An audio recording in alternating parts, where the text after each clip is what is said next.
32 ভাঙা হয়েছে, সে কেন বলতে পারবে না? বলুক না। 32-এর পক্ষে একটা লোক থাকলে ক্ষতি কি আমার? প্রধান উপদেষ্টা তো সবার আগে মবকে উস্কে দিয়েছিলেন। এখন পর্যন্ত কোনো দাবি দাওয়া নিয়ে কেউ নামছে এই সরকার আসার পর? পুলিশের সঙ্গে যা করা হয়েছে ওটারও বিচার হবে, পুলিশ আমাদের সঙ্গে যা করেছে সেটারও বিচার হবে। নির্বাচনের দিনে কি ইউনূস সাহেবের কমান্ড কাজ করছে? প্রশাসন তার কথা শুনছে, আর বাকি দিন শোনে নাই। সাম্প্রদায়িক শক্তিকে আপনি প্রতিষ্ঠিত করে গেছেন। এই 17-18 মাসে তারা যে হাজার হাজার কোটি টাকার গল্প শোনা যাচ্ছে, সেই হিসেবে তো তাহলে আমি বলবো ফ্যাসিস্ট কিছুই না।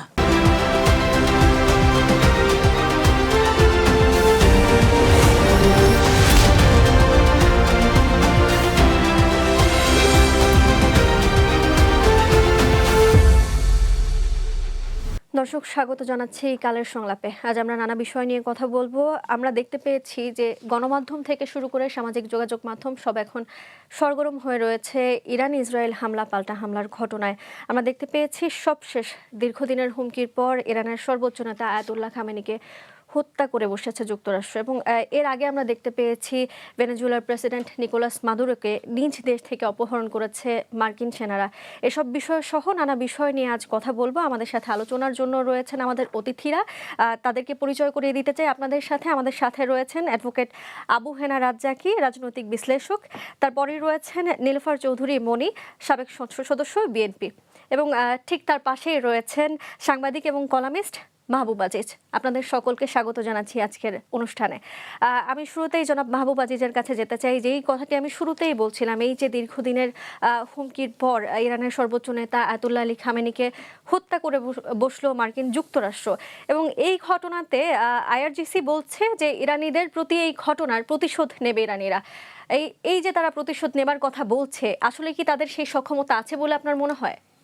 জি, ধন্যবাদ। শুভেচ্ছা সবাইকে।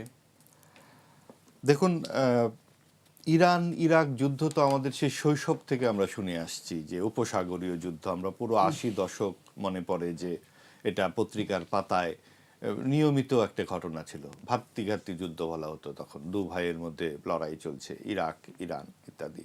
প্রায় পুরো 80 দশক চলেছে। তারপরেও কিন্তু সারা বিশ্ব জুড়ে এই যে আপনি দেখুন গত কয়েক বছর ধরে যেভাবে বিশ্বের দিকে দিকে নানান ধরনের যুদ্ধের মহড়া, এর মধ্যে ভেনেজুয়েলার প্রেসিডেন্টেরকে তো তুলেই নিয়ে গেল যুক্তরাষ্ট্র। তারপরে নানান জায়গায় ফ্রন্ট খুলছে। এর মধ্যে উগ্রবাদী মৌলবাদীরা বিশ্বের বিভিন্ন দেশে মাথা জাকিয়ে বসেছে। Syria, Iraq, Lebanon, Yemen, Afghanistan, Pakistan. এর মধ্যে আবার পাকিস্তান আফগানিস্তানের মধ্যে যুদ্ধ লেগে যাচ্ছে। আর সবচেয়ে বড় কথা যে যুদ্ধ তো আসলে কোনো মীমাংসা আনে না। এইবার যে ঘটনাটি ঘটলো, আপনার একেবারে ইরানের যে শীর্ষ আধ্যাত্মিক নেতা তিনি নিহত, এটা সব ক্ষেত্রে প্রথমে তো গুজব বলেই মনে হচ্ছিল, কিন্তু যতই সময় যাচ্ছে এর মধ্যে শোক প্রকাশ করেছে ইরান রাষ্ট্রীয়ভাবে, এবং অনেক দুই তরফে নানান রকম প্রতিক্রিয়া দেখা যাচ্ছে। একদল উল্লাস করছে, ইরানে এরকম দৃশ্যও আসছে। এখন এআই এর যুগ, কতটা সত্য কতটা মিথ্যা আমরা কিছুই বুঝতে পারি না। এখন যে কোনো ভিডিও আসলে প্রথমেই মনে হয় এটা কি ভুয়া নাকি সত্য। কারণ এমন একজন নেতা মারা যাবেন, সেখানে আবার হাজার হাজার মানুষ নৃত্য করবে উল্লাসে, সেটাও যেমন বিশ্বাস্য নয়। আবার সব কিছুরই পক্ষ বিপক্ষ আছে, তবে একটারই বিপক্ষ নেই, সেটা হচ্ছে যে যুদ্ধে আসলে কখনোই কোনো মীমাংসা হয় না। এই যে ইরান ইসরায়েল, এমনকি বলা যায় যে আমেরিকার যে যুদ্ধের দামামা আমরা দেখতে পাচ্ছি, এর প্রভাব আমাদের দেশে কেমন পড়তে পারে বলে মনে হয়? নিশ্চয়ই নিশ্চয়ই একটা প্রভাব পড়বে। পুরো বিশ্ব যখন অস্থিতিশীল হয়ে ওঠে, একটা বড় অংশই কিন্তু আপনি দেখুন যে এক ধরনের বিশৃঙ্খলার মধ্যে পড়ে যাচ্ছে। আপনার পাকিস্তান আফগানিস্তানের যুদ্ধ শুরু হয়ে যাওয়ার একটা লক্ষণ দেখা যাচ্ছে, রীতিমতো আক্রমণ পাল্টা আক্রমণ। এর মধ্যে আবার ইরান নিশ্চয়ই তারা হাল ছেড়ে বসে থাকবে না, এবং ইরান একটা অত্যন্ত সমৃদ্ধশালী দেশ, সুদীর্ঘ ইতিহাস, ঐতিহ্য, দর্শন, সাহিত্যের একটা বিরাট ভূমি ইরান। তার বারবার সেখানে আক্রমণ হলো। একবার তো 80 দশকে তাদের লুণ্ঠিত হলো ইরান। তারপর ইরাক এভাবে ধ্বংসপ্রাপ্ত হয়ে গেল। সাদ্দাম হোসেনের পরিণতির কথা আমরা সকলেই জানি, লিবিয়ায় আমরা পরিণতির কথা জানি। তো সব জায়গাতে মার্কিন যুক্তরাষ্ট্র যেভাবে হিংস্র হয়ে উঠছে, তো মনে হচ্ছে যে বিশ্বে আসলে হয়তো একটি পরাশক্তি থাকার কারণে যে ঘটনা হচ্ছে, কোথাও কোনো ভারসাম্য নেই। এবং তারা যেই বৃহৎ শক্তির যে জাতিসংঘের ভেতরে বৃহৎ শক্তির সব হ্যাঁ না ভোটের যে ব্যাপারগুলো থাকে, সেগুলোও যেন তামাশা মনে হচ্ছে। যখন যুক্তরাষ্ট্র কোনো মানবাধিকার লঙ্ঘন করছে, তখন কিন্তু সেটাকে প্রশ্ন করবার মতো কেউ থাকছে না। আপনি ভেনেজুয়েলার রাষ্ট্রপতিকে তুলে নিয়ে গেল মাদকের কথা বলে, বিভিন্ন কিছু কথা বলে। এটা কোনো সভ্য দেশের আচরণ হতে পারে? চিজি আইসক্রিমের সাথে ভেলভেটি কেকের মিশ্রণে পোলার রেড ভেলভেট আইসক্রিম, মন ভালো থাক। তাহলে আর রাষ্ট্র থাকবার দরকার কি, আইন কানুন থাকবার দরকার কি?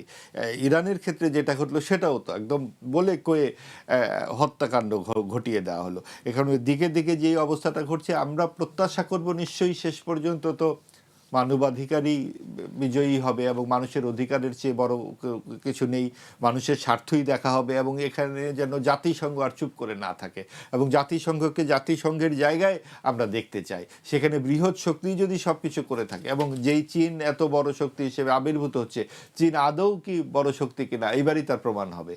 কারণ কোথাও তো প্রশ্ন যদি না করা যায়, চোখে চোখ রেখে কথা বলবার একটা ব্যাপার থাকতে হবে। তো যুক্তরাষ্ট্রের চোখে কে কথা বলবে? আসলে যুক্তরাষ্ট্রের চোখ যে কোথায়, সেটাই হয়তো খুঁজে পাওয়া মুশকিল হয়ে যাচ্ছে। জি, আপনার কাছে আবারও আসবো, ধন্যবাদ। এবার আমি একটু দেশের আলোচনায় ফিরতে চাই, নীলুফার আপার কাছে ফিরতে চাই। নীলুফার আপা, আমরা দেখেছি যে চট্টগ্রামে একজন ব্যবসায়ীর বাসায় চাঁদা আদায় করতে গিয়ে সেখানে গুলি করা হয়েছে, এবং সন্ত্রাসীরা যেই কাণ্ড চালিয়েছে, প্রায় 2-3 মিনিট ধরে বাইরে থেকে অস্ত্র দিয়ে গুলি করা হয়েছে। এই যে অস্ত্র নিয়ে, ভারী অস্ত্র নিয়ে শোডাউন, এই শোডাউনগুলোকে আপনি কিভাবে দেখছেন? ধন্যবাদ আপনাকে।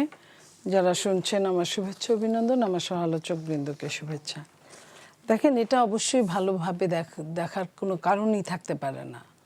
অন্যায় সবসময় অন্যায়, যেখানেই হোক না কেন, যেখানেই ঘটুক না কেন, যাকে নিয়েই ঘটুক না কেন, অন্যায় অন্যায়।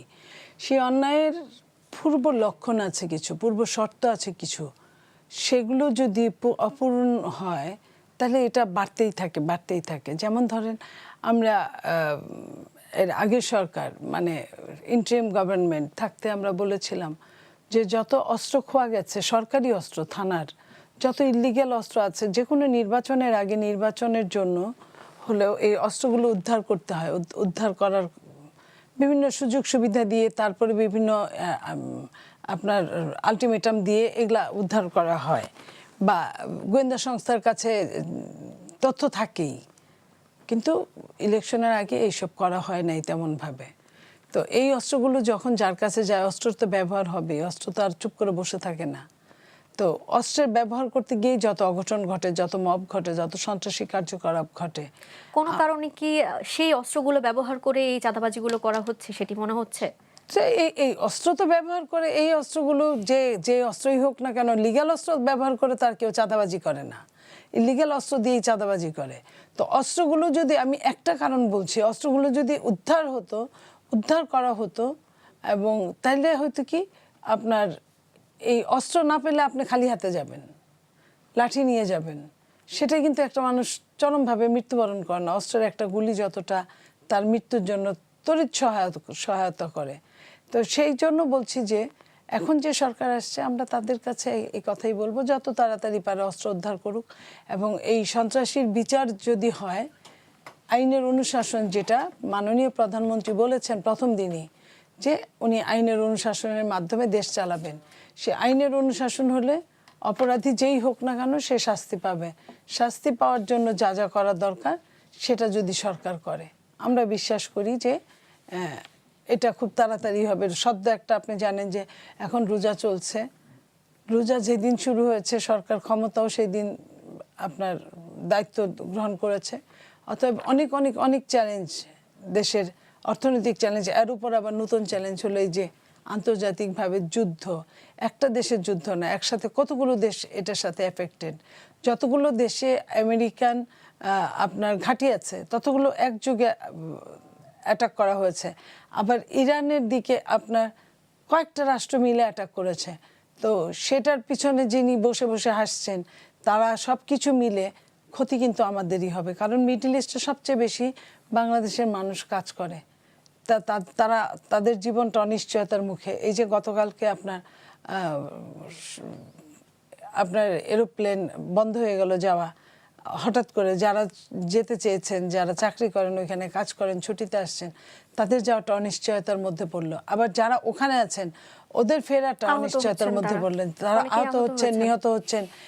এই অবস্থায় জানি না আমাদের কতগুলো সন্তানকে আমাদের হারাতে হবে, এবং অর্থনৈতিক যে দুর্যোগ শুরু হবে, যে বিদেশি রেমিটেন্স দিয়ে আমাদের চলতে হয়, সে বিদেশি রেমিটেন্সটা হঠাৎ করে বন্ধ হয়ে যাবে। আমাদের কি হবে আমরা নিজেরা জানি না। সব কিছু মিলে যদি এই সন্ত্রাসীগুলো যদি দমন না করা হয়, তাহলে তো আরো খারাপের দিকে যাবে দেশ। জি আপা, ধন্যবাদ। আমি জনাব রাজ্জাকির কাছে ফিরতে চাই। জনাব রাজ্জাকি, এখন বর্তমানে বলা হচ্ছে যে পুলিশ বাহিনীকে যে হত্যা করা হয়েছে গণ অভ্যুত্থানের সময়, সেই হত্যার বিচার চাওয়া হচ্ছে পুলিশের পক্ষ থেকে, এবং সাধারণ মানুষের কাতারেও বেশ অনেকে রয়েছেন যারা এই বিচার চাচ্ছেন। ঠিক এই সময়ে এসে দ্রুত এই বিচার দাবি করা হচ্ছে, এই দাবি আসলে কতখানি যৌক্তিক বলে আপনি মনে করেন? আমি কি এটির জবাব দিব না ওই প্রসঙ্গে কিছু বলবো একটু একটু? অবশ্যই আপনি বলতে পারেন। আমি প্রথমত ওই যে ইরানের উপরে হামলা সে বিষয়ে সংক্ষেপে, আপনি লক্ষ্য করে দেখবেন যে ইরাক ইরান যুদ্ধ হয়, ইরাক কুয়েত যুদ্ধ হয়, পাকিস্তান আফগানিস্তান যুদ্ধ হয়, কিংবা ভিন্নধর্মী যদি নিলে ইসরায়েল ফিলিস্তিন যুদ্ধ হয়, মানে সেই যুদ্ধের একটা পার্ট মুসলিম আছেই, মানে একটা দিকে মুসলমান থাকবেই। আবার যে আরব বিশ্বে যেখানে সামরিক ঘাঁটিগুলো বসানো হয়েছে সেগুলো আরব বিশ্ব। মোট কথা আমার কাছে যেটা মনে হয়, আমি যেটা, যেমন আমার বাংলাদেশে মেইনলি কিন্তু আমার রাজনীতিতে এই যে আমরা বলি না আওয়ামী লীগ বিএনপি নিয়ে, বাংলাদেশের রাজনীতি কিন্তু আওয়ামী লীগ এমন একটা পুরনো দল, আওয়ামী লীগ এন্টি আওয়ামী লীগ একটা রাজনীতি বাংলাদেশে আছে, আওয়ামী লীগ এন্টি আওয়ামী লীগ। বিশ্বের দিকে তাকালে দেখবেন মুসলিম এন্টি মুসলিম, বিশ্বের যুদ্ধটা এরকম। মুসলমানের কাছে পারমাণবিক শক্তি থাকতে পারবে না, মুসলমান কান্ট্রিতে নিউক্লিয়ার থাকতে পারবে না, এগুলো থাকা তাদের কাছে পাপ। সুতরাং কারণে অকারণে আপনি করবেন, এটা খুবই স্বাভাবিক। কারণ মুসলিম বিশ্বের সম্পদের কিংবা দুর্বল দেশের সম্পত্তির মালিক তারা থাকবে কেন? ঘুরে ফিরে আপনি দেখবেন সবাই কর্পোরেট, অর্থাৎ কর্পোরেট মানে হলো সবার হিসাব হলো সম্পদ আরোহণ করা। আপনি ভেনেজুয়েলার যেটা বললো, ভেনেজুয়েলার প্রেসিডেন্ট তুলে নিয়ে আসছে, ঘুরে ফিরে আপনি গিয়ে দেখবেন সেখানে ঘুরে ফিরে এখানে ইকোনমি বিষয়টা হচ্ছে, আমরা একটা কথা বলি ছোটবেলায় শিখছি, অস্ত্রের চেয়ে নাকি কি তলোয়ারের চেয়ে কলম বড়, কিন্তু ইনফ্যাক্ট রিয়েল লাইফে কলম কখনো বড় হয় না, বরং অস্ত্র দিয়ে কলমওয়ালারে বলে তুই এই লেখ, ওই যা লিখতে বলে তাই সে লিখে। মানে আমার সেই জায়গাটায় আসি। এখন আপনার এইটা দূর করতে পারবেন না, এটা আমাদের এরকমভাবে আমরা ভুক্তভোগী থাকব। কারণ আজকে যে ভেটো পাওয়ার নিয়ে যে 5টা দেশ আছে, কই তারা তো কোনো কথা বলছে না, এটা কি জাস্টিস না ইনজাস্টিস? আর সব শেষে মাহবুব ভাইয়ের সাথে আমি একমত হয়ে বলবো যে আমি যেহেতু পারবো না, আমার কাছে মানে আমরা আলোচনার মধ্যে থাকাটা খুবই সুন্দর। যে কোনো বিষয় যদি আলোচনা করে ঠিক করা যায় সেটা হলো সবচেয়ে ভালো পন্থা। এবং আপনি দেখবেন এই China America, China Russia, Russia America, তারা কিন্তু আলোচনা অব্যাহত রাখে, কারণ তারা তো প্রত্যেকেই ক্ষমতাধর। সুতরাং আমাদেরকে ওইভাবে ভাবতে হবে যে আমরা আলোচনার মাধ্যমে শেষ করব, আমরা যাতে কেউ যাতে আমাদেরকে বাণিজ্যের পুঁজি বানাইতে না পারে, অস্ত্র বিক্রয়ের পুঁজি বানাইতে না পারে, সেদিকটা খেয়াল থাকতে হবে। আর আপনি যে প্রশ্নটা আমারে করছেন, এই যেমন চট্টগ্রামে ব্যবসায়ীর বাড়িতে গোলাগুলি, উনি যেটা বলছেন আমি একমত। আপনার বিষয়টা হচ্ছে যে আপনি বাড়িতে গোলাগুলি হয়, বাইরের থেকে আপনি মুমূর্ষু গুলি মারতেছেন। আপনি দেখবেন লক্ষ্য করে নির্বাচনের আগে বলেন বা অন্যান্য বিভিন্ন কারণে কিন্তু আমরা বৈধ অস্ত্র জমা নেয় সরকার, কিন্তু অবৈধ অস্ত্র উদ্ধার করতে হবে সেটা কোনো জোরালো পদক্ষেপ দেখি না। আর বৈধ যাদের অস্ত্র আছে তাদের নোটেড থাকে কার কার কাছে অস্ত্র আছে, জমা না দিলে সে ট্রাবলে পড়তে পারে, জমা দিয়ে দেয়। এখন আজকে কথার কথা বলছি, ওই চিটাংয়ের ওই বাড়িটায় যারা আছে আমি জানি না ঠিক, সেখানে যদি বৈধ অস্ত্র 5টা অস্ত্র থেকে থাকতো আর সেগুলো যখন জমা দেওয়া থাকে, যখনই আপনি বৈধ অস্ত্রটা জমা নিয়ে নেবে সরকার, তখন যাদের কাছে অবৈধ অস্ত্র আছে তারা চিন্তা করে এইখানে 32টা ফ্ল্যাট আছে কিন্তু বিশাল একটা অট্টালিকা, এইটার ভিতরে বৈধ অস্ত্রটা নাই, তার নেচারলি তার সাহসটা বেড়ে যায়। সুতরাং আমার কাছে মনে হয় যে আমি এখন এই সরকারের কাছে আমি দাবি করব, আপনি যেভাবে মাদক বিরোধী অভিযান চালান, আপনারা যেভাবে এই চরমপন্থীদের ধরেন কিংবা জঙ্গিবাদের বিরুদ্ধে যেভাবে চালান, একই কায়দায় আপনি অস্ত্র উদ্ধার করেন, শুধু যদি এক অস্ত্র উদ্ধার করেন তাহলে আপনি জঙ্গিবাদ দমন হবে, কারণ যারা জঙ্গিবাদে তাদের সাথে অস্ত্রের সম্পৃক্ততা আছে। সুতরাং বাংলাদেশের সমস্ত অস্ত্র উদ্ধার করতে হবে, কোনো অবৈধ অস্ত্র জঙ্গিবাদ বাজারে থাকতে নির্মূল করা কি আসলে সম্ভব না, হবে আমি খুব সেটা দ্রুত বলছি না। সময়ের ভেতরে? আমি বলছি নির্মূল করা সেটা সেকেন্ডারি, সেটা আলোচনার সাবজেক্ট আসে নাই। না, আমি বলছি অবৈধ অস্ত্রটা সবার কাছে থাকে, সেই অবৈধ অস্ত্র যদি আপনি উদ্ধার করতে পারেন, যে অবৈধ অস্ত্র কারো কাছে থাকবে না, তাহলে অর্ধেক আমরা কমে যাবে। তাহলে আমরা কিছুটা ওই অপরাধের থেকে আমরা রক্ষা পাই, সাহস পাবে না যে আমাকে অ্যাটাক করবে। কিন্তু আমি যখন মনে করি যে যেই আমাকে অ্যাটাক করতে সে নিরস্ত্র, এটা কিন্তু এটা আমি জানি না এটা কতখানি সম্ভব। কতগুলা কঠিন কাজ আছে, এইগুলো মারাত্মকভাবে হাত দেওয়া দরকার। এই যেমন মাদক দমন করে প্রত্যেকটা গার্জিয়ান খুশি হয় যে আপনি মাদক, এখন মাদকের নামে যদি আপনি অন্য কোনো অপারেশন, সেটা ভিন্ন কথা। একইভাবে আমরা চাইবো যে আপনি এই অবৈধ অস্ত্র জমা নেন, তাতে অন্তত আমার মনে হয় 60%। অন্তর্বর্তী সরকার তো প্রায় 18 মাস ক্ষমতায় ছিল, তারা কেন এই অস্ত্রগুলো উদ্ধার করতে পারেনি? দেখেন, অন্তর্বর্তী সরকারের যদি কথাটা নেন তাহলে আবার আমাদের আলোচনাটা এখন ভিন্ন জায়গায় চলে যায়। তারা তো চলে গেছে। আপনি তার আগে 16 মাসের কাজ, আপনি 16 মাসের যে অপরাধ বা 16 মাসের ঘটনা 18 মাসে শেষ করে ফেলবে। ইতিমধ্যে তো নির্বাচিত সরকার বলাই শুরু করছে যে আমরা খুব ভঙ্গুর অবস্থার মধ্যে আসছি, সমস্ত প্রতিষ্ঠানগুলা ভঙ্গুর, পুলিশ বলেন, যত প্রশাসন বলেন, সব। তো এই কথাগুলো তো ওনারা আগে বলেন নাই, তখন তো আমরা শুধু নির্বাচনের কথাই বলছি। তখন কি আমরা একবারও ভাবছি? তখন কি আসলে জানার সুযোগ ছিল? না, না, এখন বর্তমানে আপনি সরকার আমাকে যে বলেন না, অবস্থায় আছে, ওই সরকার আসার পরে যতগুলো আন্দোলন ফেস করছে এই দাবি দেওয়া নিয়ে, এখন পর্যন্ত কোনো দাবি দেওয়া নিয়ে কেউ নামছে? এই সরকার আসার পর বলবেন রোজার মাস, আমি দেখি রোজার মাসের পরে দেখবো নামে কিনা, তখন বুঝতে পারবেন। সুতরাং এই আলোচনা আমি এখন যেতে চাই না। এইবার আসেন পুলিশের বিচার, যেটা আপনি বলছেন। পুলিশের বিচার আপনি করবেন না কেন? আপনি যে কোনো হত্যার বিচার আপনি করবেন, কিন্তু আপনি যে পার্টিকুলার অমুক বিচার তমুক বিচার নিয়ে আসেন, আপনি তো ইন্টারলিঙ্ক সব। এই যে জুলাই আগস্টের ঘটনা, জুলাইয়ের ঘটনা থেকে শুরু হইতে সরকার অপসারণ হয়ে গেল, তারপরে পুলিশ হত্যার যে ঘটনাগুলা, এটা তো পুরা একটা সার্কেল। মানে কেন হইল সবটা আপনাকে বিবেচনায় নিতে হবে। আপনি খণ্ড একটা বিষয় নিয়ে যদি নেন যে মাহবুবেরে আমি ঘুষি মারলাম, আপনি এই ঘটনাটা নিয়ে নিলেন, কেন আমি তাকে ঘুষি মারলাম, তার পিছনের বিষয়টা কি, সেটাও আপনাকে একই সময় নিয়ে আসতে হবে। তাইলে আপনি ন্যায় বিচার পদ্ধতি, অবশ্যই আপনার সমস্ত হত্যার বিচার করা জরুরি। এখন আপনি পার্টিকুলার পুলিশ হত্যার বিচার যেমনি বলছেন, একইভাবে আমাদের ওই বিচারগুলো তো আসতে হবে। এই যে প্রসিকিউটর চেঞ্জ হয়ে গেল, ওখানে আইসিটিতে বিচারের বিষয় আছে, সেই বিচারের ব্যাপারে কিন্তু আমরা এখন পর্যন্ত ঈশ্বরের কাছ থেকে খুব জোরালো কোনো বক্তব্য। বিচার হবে এক জিনিস, যেমন আজকে প্রথম আলোতে কালকে গেল আমাদের হোম মিনিস্টার সাহেব, ফাইন, সুন্দর বক্তব্য রাখছেন যে এটা 2 মাসের মধ্যে পুলিশ রিপোর্ট দিতে হবে। এই যে এরকম 2 মাসের মধ্যে পুলিশ রিপোর্ট দিতে হবে, 2 মাসের মধ্যে পুলিশ হত্যার রিপোর্ট দিতে হবে, একইভাবে 2 মাসের মধ্যে আইসিটির পুলিশ রিপোর্ট দিতে হবে বা তদন্ত রিপোর্ট, এই একইভাবে সবগুলো চলুক, সেটাই আমাদের প্রত্যাশা। জি, ধন্যবাদ। আমি আবারও জনাব মাহবুব আজিজের কাছে ফিরতে চাই। এই যে বাংলাদেশ ব্যাংকের গভর্নরকে আসলে যেভাবে বিদায় দেওয়া হলো, অনেকে এটিকে মব বলে আখ্যা দিচ্ছেন। এখন আপনার কাছে কি মনে হয়, এটি কি আসলে স্বাভাবিক বিদায় নাকি আসলেই মব? জি, ধন্যবাদ। আমি আসবো আপনার এই প্রসঙ্গে। তার আগে রাজ্জাকি ভাই যে এই প্রসঙ্গে কথা বললেন, সেখানে আমার একটু কয়েকটি কথা আছে। সেটি হচ্ছে যে অন্তর্বর্তীকালীন সরকার মাত্র গেল এবং তারা 17 বছরের ধারাবাহিকতায় ক্ষমতায় এসেছিল, এই জন্যে অন্তর্বর্তীকালীন সরকারের কোনো সমালোচনা করা যাবে না, এই কথার সাথে আমি একেবারেই একমত নই। আচ্ছা, আমি বলি নাই যে সমালোচনা করা যায়, আমি বলছি যে তারা তাদের চ্যাপ্টারটা ক্লোজ করে চলে গেছে, এবং সেই কিভাবে ক্লোজ করেছে সেটাই কথা বলতে হবে। ক্লোজ করেছে খুবই দায়সারা ভাবে এবং খুবই গণতন্ত্রহীনতা, দায়বদ্ধহীনতা এবং গোষ্ঠীবৃত্তির চূড়ান্ত রকমের প্রকাশ সেখানে আমরা দেখেছি যে মুক্ত চিন্তার উপরে আক্রমণ, গণমাধ্যমের উপরে আক্রমণ, এবং সেখানে তৎকালীন উপদেষ্টারা এখন গিয়ে নাকি কান্না কাচ্ছেন। তারা বলছেন তাদের সুন্দর সুন্দর বাংলায় শব্দ এখন আবার শুনতে পাচ্ছি, যে এই বাংলা শব্দগুলো আমরা 18 মাস শুনতে পারিনি। তখন তারা ওখানে দায়িত্বে বসে কি করেছেন? ডানপন্থাকে প্রশ্রয় দেওয়া ছাড়া, উগ্রবাদকে প্রশ্রয় দেওয়া ছাড়া। কার প্রশ্রয়ে 32 নাম্বার ভাঙে এবং এভাবে বুলডোজার দিয়ে ভাঙে, তখন তারা করেছেন কি? তারা প্রত্যেকে কয়েকজন উপদেষ্টার সাক্ষাৎকার শুনলাম যে আমি খুব দুঃখিত, আমি জানি আমি কি জবাবদিহি করবো, আমরা সারা রাত চেষ্টা করেছি। কি চেষ্টা আপনারা করেছেন? আপনারা যখন একটা উর্বর ভূমি বানিয়ে দেন যেখানে উগ্রবাদ আস্ফালন করতে পারে, তারপরে সেখানে ভাঙচুর হয়, তারপরে আপনি বলেন আপনি কি করেছেন, এখন আপনারা বিভিন্ন রকমের কান্নাকাটি করছেন। তো তখন আপনি পদত্যাগ করলেন না কেন, বা আপনি জানালেন না কেন যে এইরকম একটা ঘটনা ঘটছে? কোন সময়ে এরকম মুক্ত চিন্তার উপরে আঘাতটা আসে? ছায়ানটের উপরে হামলা, উদীচীর উপরে হামলা, কি হলো এই বিষয়গুলো? এবং সেখানে আমরা দেখলাম যে দেশ জুড়ে মুক্তিযুদ্ধের স্থাপনার উপরে হামলা, মাজারের উপরে হামলা। তখন এই প্রধান উপদেষ্টা কি করলেন? প্রধান উপদেষ্টা তো সবার আগে মবকে উস্কে দিয়েছিলেন। তিনি বলেছেন যে মব তো তোমার গ্রামেই আছে। কি বলে, মব না তো, ওই যে ফ্যাসিস্ট তো তোমার গ্রামেই আছে, আশেপাশে। মানে ফ্যাসিস্ট কারা?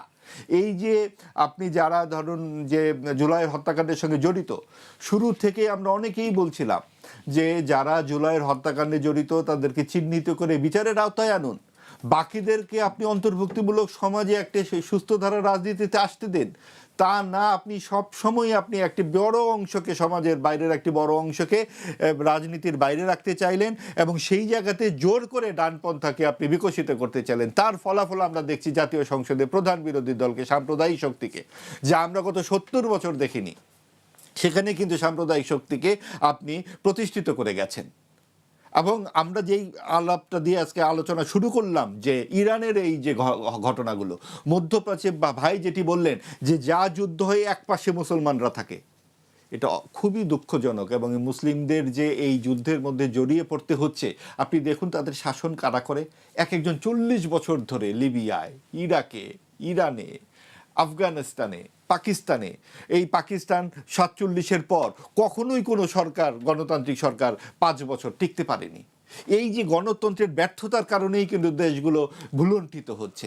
তাদের ওখানে নানান রকম সমস্যার কারণে আপনি যখন একটা দেশ নিজের পায়ে দাঁড়িয়ে যায়, তখন কিন্তু সে যুদ্ধে জড়াতে তার অনেক আপত্তি থাকে জনগণের।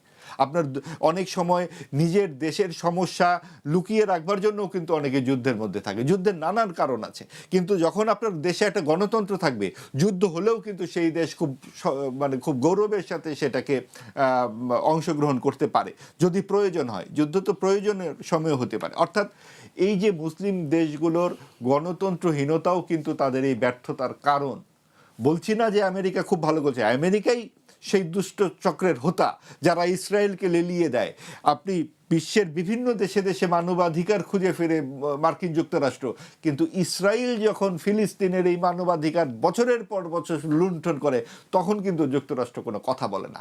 কিন্তু এই বিষয়গুলো উত্থাপন করার প্ল্যাটফর্মটা কোথায়? সেই জাতিসংঘে। কারা করবে?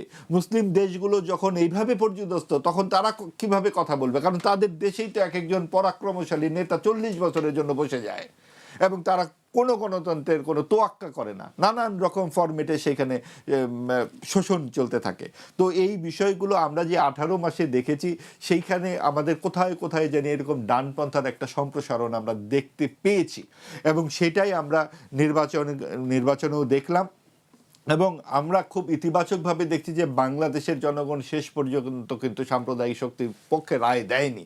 2/3 আসনে বিজয়ী হয়ে যখন জাতীয়তাবাদী দল এই বাংলাদেশের রাষ্ট্র ক্ষমতায় এসেছে, তখন আমাদের কিছু প্রত্যাশা তাদের উপরে থাকেই। যেমন তাদের যে 31 দফার 8 নম্বর দফায় আছে যে কোনো গোষ্ঠীপ্রীতি বা দলীয় সংকীর্ণতা থেকে তারা বেরিয়ে এসে সিদ্ধান্ত গ্রহণ করবে। আমরা যে বাংলাদেশ যে প্রশ্নটি আপনি করলেন, বাংলাদেশ গভর্নরের ক্ষেত্রে যে সিদ্ধান্তটি নিলেন তারা, এটা কি দলীয় দৃষ্টিভঙ্গির, সংকীর্ণ দৃষ্টিভঙ্গি থেকে বেরিয়ে এসে তারা নিতে পেরেছেন? মোটেই না। যেই গভর্নরকে তারা নিয়োগ দিতেই পারেন, নতুন একটি দল রাষ্ট্র ক্ষমতায় এসেছে, তারা তাদের পছন্দ মতো লোকজনকে বসাবে, কিন্তু অন্য 8-10টা ক্ষেত্রের মতো বাংলাদেশ ব্যাংক কিন্তু নয়। আপনি পুলিশের আইজিপিকে পরিবর্তন করতে পারেন, কিন্তু আপনি বাংলাদেশ ব্যাংক মানে কিন্তু একটি রাজনৈতিক সংগঠন নয়, বা একটা পেশাদারি, কেবলমাত্র একটা পেশাভিত্তিক কোনো সংগঠন নয়। এটা কিন্তু পুরো রাষ্ট্রের অর্থনৈতিক কাঠামোকে তারা শৃঙ্খলার মধ্যে রাখার কাজে নিয়োজিত থাকেন। আপনি অন্তর্বর্তীকালীন সরকারের আমরা বহু সমালোচনা করলাম, ভবিষ্যতেও করব, কিন্তু যেটি ভালো সেটিকে ভালোও বলবো। অন্তর্বর্তীকালীন সরকারের নানান ব্যর্থতার মধ্যে যে কয়েকটি সাফল্য আছে, তার একটি বড় সাফল্য হচ্ছে দেশের অর্থনীতিকে তারা একটা স্থিতিশীলতার মধ্যে নিয়ে রাখবার চেষ্টা করেছিলেন, তখন ব্যাংক লুটপাট হয়নি। এবং এই আহসান মনসুর সাহেব কিন্তু একজন খুব গুরুত্বপূর্ণ অর্থনীতিবিদ, সারা বিশ্ব জুড়ে তার সুনাম আছে, তার মতো একজন মানুষকে হঠাৎ করে দুপুর 2টার সময়, উনি জানেনও না, এই ভাবে অফিস ত্যাগ করাটা প্রায় বলা যায় ঘাড়ে ধাক্কা দিয়ে বের করে দেওয়ার মতো অবস্থা। এইটা কি উনি ওনার প্রাপ্য? ওনাকে তো ভালোভাবে বললে উনি তো নিজেই রিজাইন করে চলে যেতেন, উনি ওনার লোকজনের কাছ থেকে বিদায় নিতে পারতেন। আমরা যখন গণতন্ত্রের পথে যাত্রা করেছি, গণতান্ত্রিক মানসিকতা কিন্তু অন্যকে সম্মান দেওয়া, মর্যাদা দেওয়া, প্রত্যেক মানুষের সম্মান আছে। এই জায়গাটিতে অবশ্যই বিএনপির নেতৃবৃন্দের কিছুটা ভুল হয়েছে। মাত্রই তারা দায়িত্বে এসেছেন, এর চেয়ে বেশি কঠোর ভাষায় সমালোচনা করা এখন ঠিক হবে না। এখনও তারা হানিমুন পিরিয়ডে আছেন, কিন্তু এই হানিমুন পিরিয়ডে এই সিদ্ধান্তটি অবশ্যই গণতান্ত্রিক হয়নি এবং দলীয় দৃষ্টিভঙ্গি থেকে করা হয়েছে, এবং যার জায়গায় দেওয়া হয়েছে, দুইজনকে তুলনামূলক বিচার করলে যিনি দায়িত্ব পেয়েছেন তিনি একেবারে এই কাজে আপাতভাবে বাইরে থেকে দেখলে যোগ্য মনে হচ্ছে না। কিন্তু নিশ্চয়ই বিএনপি নেতৃবৃন্দ তাকে বুঝে শুনে দিয়েছেন, কিন্তু একটি মাত্র ব্যাখ্যাও তারা দেননি। এটাও কিন্তু একটি গণতান্ত্রিক সরকারের কাছ থেকে আমরা ঠিক এই আচরণটা খুব গ্রহণযোগ্য মনে হচ্ছে না। তারা কি কারণে গভর্নরকে সরালেন, কি কারণে একজন গার্মেন্টস ব্যবসায়ীকে এই দায়িত্ব দিলেন, এটার একটা সরকারি ব্যাখ্যা কিন্তু দরকার ছিল। আমরা বিগত অন্তর্বর্তীকালীন সরকারের অনেক সমালোচনার পাশাপাশি সেটাও দেখেছি, যাই হোক না কিন্তু প্রেস সচিব, প্রেস উইং থেকে একটা বক্তব্য দেওয়া হতো, সেই জায়গাটি এখানে অনুপস্থিত। অন্তত বাংলাদেশের ইতিহাস যদি আমরা দেখি, সেই জায়গা থেকেও তো এটি বেশ স্বাভাবিক যে সরকার যখন আসবে, একটি নির্বাচিত সরকার যখন আসবে, সে তার পছন্দের লোককেই তার পছন্দের অবস্থানে বসাবে। হ্যাঁ, সেই পছন্দের লোক যদি করেন তাহলে তারাই তো শুধু দেশে থাকবেন, আর কোনো মানুষজনকে থাকবে না। এটার জন্যই তো এত মানুষের রক্ত দেওয়া, এটার জন্যই তো এত বিপুল ভোট তাকে দেওয়া হলো। পছন্দের মানুষ অবশ্যই তারা নেবেন, কিন্তু তার একটা প্রক্রিয়া থাকবে। তো বাংলাদেশ ব্যাংকের গভর্নর যিনি ছিলেন, তিনি অপছন্দের যদি হয়েও থাকেন, তাকে যেই প্রক্রিয়ায় সরানো হয়েছে সেটা খুব শোভন হয়নি, এটুকুই বলবার।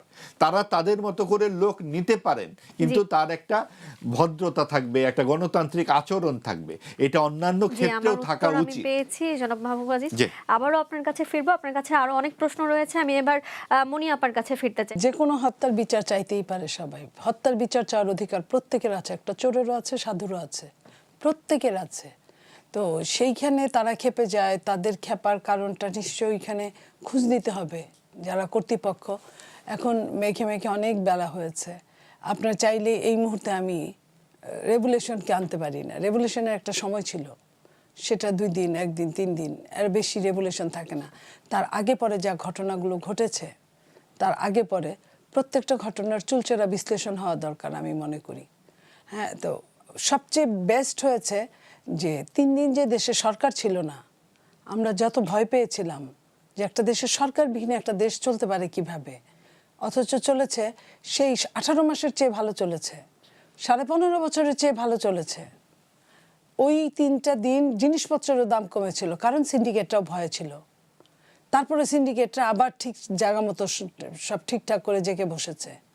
তো আমি বলতে চাই যে এটা ভয় পাওয়ার মতো কিছু না। যদি তারা অপরাধ করে থাকে, অপরাধী যেই হোক না কেন, শাস্তি সবার জন্য সমান, সে আমি হই বা তারা হোক। তো তাদের এই ভয়টা আমি অমূলক মনে করি। আবার এটাও মনে করি যে তারা যে প্রত্যেকটা দিনের জন্য, যেমন ধরেন তাজুল সাহেব, আপনার ওটা কি আন্তর্জাতিক আদালতের, উনি বলেছিলেন, চিফ প্রসিকিউটর, উনি বলেছিলেন যে মব নিয়ে যারা কথা বলবেন, উনি থ্রেটের সুরেই কথা বলেছিলেন, তাদেরকে দেখে নেওয়া হবে বা কিছু এই টাইপের। যে আমি ওই মিটিংটায় ছিলাম, তো উনি মবটাকে কয়দিন ব্যাপী 18 মাস যদি বুঝিয়ে থাকেন, তাহলে এটা ভুল করেছেন, এটা ভুল, এটার চুলচেরা বিচার হওয়া উচিত।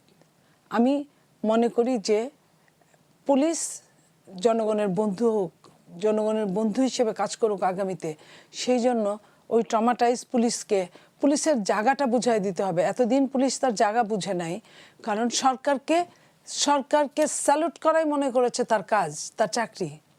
সরকারকে স্যালুট করাই যে তার চাকরি না, আসে যে জনগণের বন্ধু, এটা তার চাকরি। এই জায়গাটা শুধু তাকে যদি দিয়ে দেওয়া হয়, তাহলে কিন্তু আর কোনো রকম সমস্যা কখনোই থাকে না। পুলিশও যদি বুঝে যে আমার কাছে ওই একজন বিচারপতিও যা, আমার কাছে একজন রাস্তার লোকও তাই, আমার কাছে একজন আইনের লোকও যা, আমার কাছে একজন সন্ত্রাসীতাই মানে সমান দৃষ্টিতে যে অপরাধ করবে সে অপরাধের শাস্তি পাবে। সেই শাস্তিটা তাকে ওই জায়গাটা আপনার ক্লিয়ার করে দেওয়ার জন্য তার সাথে কথা বলা উচিত, তার সাথে সেমিনার করা উচিত। কারণ আমি আপনি বা রাজ্জাকি ভাই বা মাহবুব সাহেব আমরা কেউই কিন্তু তাদের ছাড়াও চলতে পারবো না।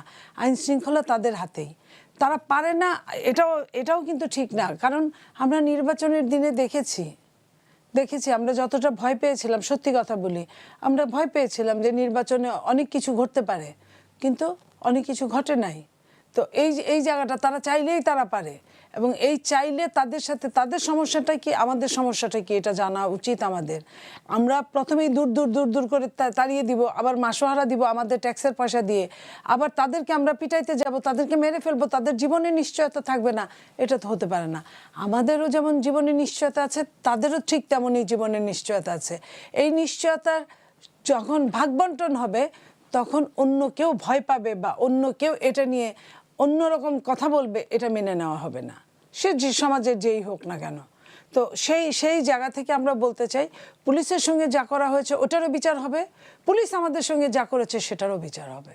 আপা, পুলিশ বাহিনী নিয়ে যেহেতু কথা বলছিলাম, আমি একটু বলে রাখি যে এই যে পুলিশের অভ্যুত্থানে যে অবদান বা আসলে যেই বিষয় নিয়ে তাদের পোশাক পরিবর্তন করা হয়েছে, তাদের অতীতকে ঝাপসা করতে বলা হচ্ছে, সেই পোশাক পরিবর্তনকে তারা বললেন যে তাদের সাথে আলোচনা করা হয়নি বা তাদের মন মতো পোশাক হয়নি, সেই পোশাক পরিবর্তন করে আবার আগের পোশাকে ফিরে যাওয়ার একটি কথা চলছে বা আমি কিন্তু তাই মনে করি। কেন জানেন, আপনি নিজে তাকায় দেখেন, এখানে আমরা 4 জন আছি, কারো বিবেক দিয়ে যদি বলতে পারে যে ওইটা কোনো পোশাকের রং হলো কিনা, বরং সে যে পুলিশ এটাই তো মনে হয় না।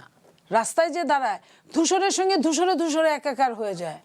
তো একটা পুলিশের যদি চকচকে একটা ড্রেস থাকে, দূর থেকে যদি বোঝা যায় যে হ্যাঁ নীল, সবুজ কিংবা লাল যাই হোক না কেন, মেরুন, তাকে বোঝা যাচ্ছে সে পুলিশ, সে আমার কাজ করবে। আমি ধূসরে খুঁজতে খুঁজতে তো হয়রান হয়ে যাব। এমন প্রতিক্রিয়া তো আসলে এই ধরনের পোশাক, এটা হলো ইনকাম করার একটা সুযোগ নিয়েছে, আর কিছুই না। এই অন্তর্বর্তীকালীন সরকার যেভাবেই তারা বলুক না কেন, ইনকামে কিন্তু তারা স্বৈরাচার ফ্যাসিস্টের চেয়েও ফার্স্ট। কারণ যে ধরনের অভিযোগ আসছে, দুদকে যে ধরনের অ্যাপ্লিকেশন জমা পড়ছে, যে ধরনের কথা এক উপদেষ্টা সম্পর্কে আসছে, তাদের বয়স মাত্র 17 মাস বা 18 মাস। এই 17-18 মাসে তারা যে হাজার হাজার কোটি টাকার গল্প শোনা যাচ্ছে, সেই হিসেবে তো তাহলে আমি বলবো ফ্যাসিস্ট কিছুই না। তো এই যে তারা এই কাজটা করলো, পুলিশের পোশাক একদম 3 বাহিনীর পোশাক পরবে। হ্যাঁ, কোন ফ্যাসিস্টের কথা বলতে চাচ্ছেন? আমি ঠিক আপনার ইমিডিয়েট ফ্যাসিস্ট, যেটা 15.5 বছর যারা ক্ষমতার ইউটিলাইজ করেছে, যারা এই ইন্ট্রিমের আগে ছিল, যাদেরকে এই দেশ থেকে বিতাড়িত করা হয়েছে, আমি তাদের কথা বলছি। যারা লক্ষ লক্ষ কোটি টাকা বিদেশ পাচার করেছে, আমি তাদের কথা বলছি। আপনি 15.5 বছরকে ভাগ করেন না লক্ষ হাজার কোটি টাকা দিয়ে, তা ভাগে কতটুক পড়ে? আর 17 মাসকে ভাগ করেন না, আপনি কতটা পড়ে? তারা কেন পুলিশ, তারা এটা করতে পারে না, পুলিশের এই রং চেঞ্জ করতে পারে না। পারলেও আপনার সমাজের বিভিন্ন শ্রেণী, যেহেতু সংসদ ছিল না, তাদেরকে নিয়ে বসা দরকার ছিল। তারা এত দল নিয়ে তারা সংস্কার করলো 1 বছর 1.5 বছর, তারা কেন ওই সংস্কারের মধ্যে তুললো না যে আমরা পুলিশের পোশাক পরিবর্তন করতে চাই, আমরা আনসারের পোশাক পরিবর্তন করতে চাই? তো তারা কেন আমরা বিজেপির পোশাক পরিবর্তন করতে চাই, তারা কেন এই কথাগুলো বললো না? এবং সেইখানে কেন একটা ডিসিশন হলো না? ওইখানে ডিসিশন হলে কি হতো? ওইখানে বিএনপি ছিল, ওইখানে জামাত ছিল, ওইখানে বাম ছিল, ডান ছিল, এনসিপি ছিল, সবাই ছিল। তো ওদের মধ্যে থেকে আসতো। তারা হুট করে এইসব করার কে? তাদের তো এইসব করার সুযোগ দেওয়ার কোনো সুযোগ ছিল না, তাদের তো এত ক্ষমতা দেখানোর কোনো অবস্থা ছিল না। তারা কেন যেখানে যা করার না সেটা করেছে, আর যেখানে যা করার সেটা করে নাই। অস্ত্র উদ্ধার করা তাদের কাজ, সেটা করে নাই। মব বন্ধ করা তাদের কাজ, সেটা করে নাই। আপনার সন্ত্রাসী কার্যক্রমের বিচার করা তাদের কাজ, সেটা করে নাই। আইনের অনুশাসন প্রত্যেকের জন্য সমান, সেটা করে নাই। তো তারাও কিন্তু সাংবাদিকদেরকে আপনার জেল জুলুম হুলিয়ার মধ্যে ঢুকিয়েছে। আমার কথা, একটা সাংবাদিক বা একজন রাজনৈতিক নেতা তার মনের ভাব প্রকাশ করবে, এই কথাই তো তারা বলে যে আগে 15.5 বছর করতে পারে নাই বলেই আমরা এসেছি। তাহলে সে কেন তার মনের ভাব প্রকাশ করতে পারবে না? 32 ভাঙা হয়েছে, সে কেন বলতে পারবে না? বলুক না। 32-এর পক্ষে একটা লোক থাকলে ক্ষতি কি আমার? বলুক। বরং 32-কে কথা বলতে না দিয়ে, 32-এর নাম না নিতে দিয়ে হয়েছে কি, 32-কে আপনারা একদম এত উপরে উঠায় ফেলছেন যে এখন 32, আবার চিন্তা করছে সাধারণভাবে ধরেন জাতীয় পার্টির মতো ধরতেন একটা সিটও পাইতো না, একটা সিটও পাইতো না। জনগণই বিচার করতো কারে ভোট দেওয়া যাবে কারো ভোট দেওয়া যাবে না, যে এটা জাতীয় পার্টি কি হলো, কতগুলা তারা 200 কত 73টা না কতটা তারা নমিনেশন দিয়েছে, একজন কোথাও পাশ করে নাই। এটাই হতো। বরং আওয়ামী লীগকে মানে খুব ভালো রাখার জন্য একটা 32-এর মতো কয় কোটি টাকার জিনিস ছিল। হ্যাঁ, এটার ভ্যালুস অনেক বেশি, মেন্টাল ভ্যালুস অনেক বেশি, কিন্তু বাহ্যিক কয় কোটি টাকার যে জিনিস ছিল, 2 কোটি 5 কোটি 7 কোটি, 2 তলা 3 তলা একটা বিল্ডিং ছিল, আর কিছু পরিত্যক্ত জিনিস, যেটা শেখ মুজিবুর রহমান সাহেবের পরিত্যক্ত জিনিস ছিল, সেটার দাম আমি ওইটার দাম বলতে চাই না, মূল্য হিসাব সেটি আসলে। কিন্তু আমি যারা ভেঙেছে তারা কি করে একটা ইটও রাখবে না এই কথা বলে ভেঙেছে। এবং সেই সময় আপনার পাইলো কোথা থেকে, এই যে বুলডোজার পেলো কোথা থেকে? সরকারের যদি সে না থাকতো তাহলে কিভাবে পেতো? একটা 32 ভাঙার জন্য যত তারা ইম্পর্টেন্সি দিয়েছে, একটা অস্ত্র উদ্ধারের জন্য তারা দেয় নাই। তাদের নিজস্ব, তাদের উপদেষ্টা নিজে বলেছে 5 তারিখে যদি স্বাধীন না হতো 6 তারিখে সশস্ত্র অবস্থায় নামতো। এই সশস্ত্রের অস্ত্রটা কোথা থেকে আসতো, কোথায় পেলো, সেই অস্ত্রটা গেল কোথায়? এই কথাটা কি একবার জিজ্ঞেস করেছে? আমি ধরলাম যে উপদেষ্টা থাকাকালীন জিজ্ঞেস করতে পারে না, উপদেষ্টার থেকে রিজাইন নেওয়ার পরে জিজ্ঞেস করেছে কিনা? তারপরেও তো 6 মাস তারা ছিল, 5 মাস তারা ছিল, তারা তো তখনও জিজ্ঞেস করে নাই। তো সেইখানে আমরা তাদেরকে কিভাবে বলবো যে তারা দেশের মঙ্গলের জন্য শুধু কাজ করেছে? তাদের এই সময়টার জন্য তাদেরকে ধরা যাবে না। আপা, আপনি যে কথাটি বললেন যে আসলে 5 তারিখ যদি অভ্যুত্থান না হতো তাহলে তারা সশস্ত্র প্রস্তুতি রেখেছিল, তারা বলেছে, আমাদের কথা না। হ্যাঁ, তাদের সেই অস্ত্রের আসলে যোগান বা এই যে সশস্ত্র প্রস্তুতি, এই প্রস্তুতি আসলে কিভাবে সংগঠিত হতো বা কিভাবে সেই অস্ত্রগুলো তারা পেতেন, কি মনে হয়? তারাই বলতে পারে, আমরা মনে হয় দিয়ে বলতে পারি, তারাই বলতে পারে কোথায়। এটার জন্য জিজ্ঞেস করা, আরে এত আপনার সন্দেহ করে আপনি একজনকে অ্যারেস্ট করে রিমান্ডে পাঠাচ্ছেন, তাদেরকে পাঠান না কেন? কথা বলে এই কথাটা, এই যে এখন যে কথাটা বললাম, এই কথা বলারও তো যে 2 মাস আগে সুযোগ ছিল না। এই কথাটা বললে বাইরে যেতে পারতাম কিনা এটা সন্দেহ ছিল। তো আমরা কোথায় সেফ থাকবো? আমরা কার কাছে সেফ থাকবো? জি আপা, আবারও আপনার কাছে ফিরবো, জনাব রাজ্জাকের কাছে ফিরতে চাই। মনি আপা যেটি বলছিলেন যে উপদেষ্টারা তারা বলেছিলেন যে 5 তারিখে যদি অভ্যুত্থান না ঘটতো তাহলে তারা সশস্ত্র প্রস্তুতি রেখেছিল। আপনার কাছে জানতে চাই আসলে এই সশস্ত্র প্রস্তুতি তারা কিভাবে রাখলো বা এই অস্ত্রের যোগান তারা কিভাবে পেতে পারতো, আপনার কাছে কি মনে হয়? আচ্ছা, এইটা যদি আগে বলি শুরু, এটা হলো 5 তারিখ যদি না হইতো তাহলে 6 তারিখ অস্ত্র নিয়ে নামতো, এটা আমি জানি, বলছে এই সম্ভবত আসিফ মাহমুদ বলছে। কিন্তু 5 তারিখ যেহেতু ঘটনা শেষ হয়ে গেছে, 6 তারিখ নাম তো কেমনে, আমি কেমনে বলবো? আমার উত্তরটা দেন, আমি কিভাবে বলবো? 6 তারিখ তারা সশস্ত্র কেমনে হইতো, কোথায় অস্ত্র পাইতো, এইটা আমি কিভাবে বলবো? এটা ওরাই বলতে পারে, ওরা বলতে পারে। আর 5 তারিখে পর্ব শেষ, সুতরাং আমি এই বিষয়ে কিছু বলতে চাই না। কতগুলো বিষয় আনছে আপা, অনেকগুলা কথা বলছে। আচ্ছা, তাহলে অন্য প্রশ্নে যেতে চাই। আমি একটু জবাব দিচ্ছি। সেগুলো ধরেই আমি এগোতে চাই।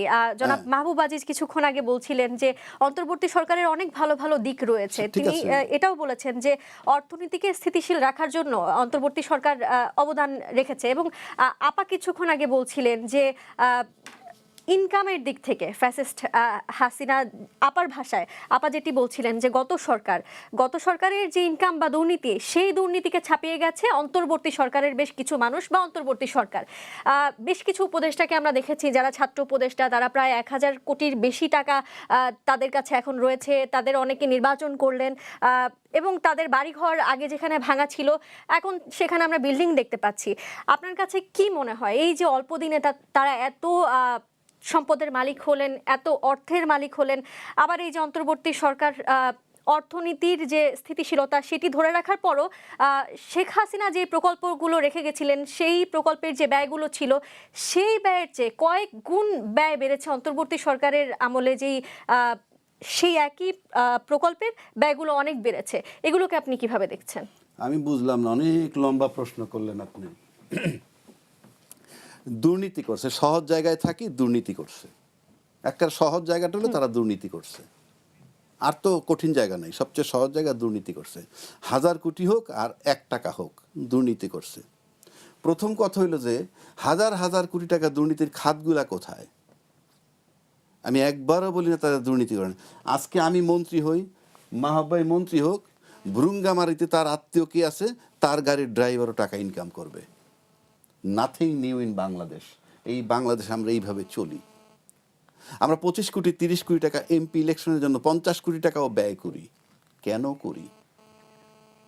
আপনার একটা রাষ্ট্র মাথাগুলো দেখতে হবে, এই ব্যয়টা কেন করি? আমি কি পাগল? আমি কি অসুস্থ? কেন ব্যয়টা করি? কেন?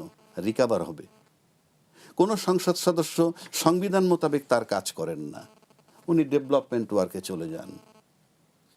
সাংবাদিকরা যখন ইন্টারভিউ নেয় নির্বাচনের সময়, কেউ গিয়ে প্রশ্ন করে না আপনি তো এমপি হবেন, হ্যাঁ আপনি কোন আইনটা করা দরকার বলে, কোন আইনের ঘাটতি আপনি মনে করেন, না, প্রশ্ন করে আপনি আপনার এলাকায় কি কি উন্নয়নমূলক কাজ করবেন। এটা তার না, এই কাজ তার না, সংবিধান বলে দিছে তাদের কাজ কি। সে কারণে আমি বলছি দুর্নীতি অবশ্যই করছে তারা, এবং করবে। কেন করবে? এরা কারা? এদের বাপ দাদা চাচা কারা? এদের বাপ তো এই বাংলাদেশেরই লোক। বাপ যদি দুর্নীতিবাজ হয়, আপনি তার পোলা কি ফেরস্ত হয়ে যাবে? নানা দুর্নীতিবাজ তার নাতির কাছ থেকে আপনি একটা ফেরস্তা আশা করেন 5 তারিখের পর 6 একটা আমরা রোবটিক আশা করি, মনে কি একটা কম্পিউটারের মতো। মানে 5 তারিখ এই দেশের লোক ছিল সব শয়তান, 6 তারিখ থেকে যারা ক্ষমতা তারা ফেরেস্তা হয়ে যাবে। এটা একটা আজগবি চিন্তা ভাবনা। অফকোর্স দুর্নীতি যদি করে থাকে, পাই টু পাই আপনারা ধরেন, পাই টু পাই তাদের বিচার করেন। তারা আছে দেশে, 1000 কোটি 100 কোটি, ধরেন না কেন? এখন তো নির্বাচিত সরকার, এত তড়িঘড়ি করে নির্বাচিত সরকার তো অনেক দায়িত্বপূর্ণ কাজ করছেন, তাহলে করেন না কেন? ধরেন না কেন? আমরা চাই, আমরা ওয়েট করি, দেখি। আসেন এইবার পুলিশ, একটা ছোট ছোট জবাব দিচ্ছি। আপা বলছেন পুলিশের পোশাক বদল। পুলিশের পোশাক আমার কাছেও ভালো লাগে নাই। আচ্ছা, বদল করছে, ব্যাপক আলোচনা হয়েছে। আমি আর মাসুদ কামালও টকশো করছি এই পোশাক নিয়ে। সেখানে আমি বলছি এই যে পোশাকটি নিয়ে এত আলোচনা হচ্ছে, এটা নাকি ওনার কাজ না বলে। আমি ভাই লজিক্যাল মানুষ, বাস্তবতায় আছি। রং পছন্দ হয় নাই আমারও, কিন্তু তার কাজ না, অ্যাবসলুটলি রং। অন্তর্বর্তীকালীন সরকার মানে হচ্ছে কি, একটা সরকার চলে গেছে আর একটা সরকার নির্বাচিত হয়ে আসবে, এর মাঝখানের সময়টা সে কমপ্লিট সরকার, পূর্ণাঙ্গ সরকার।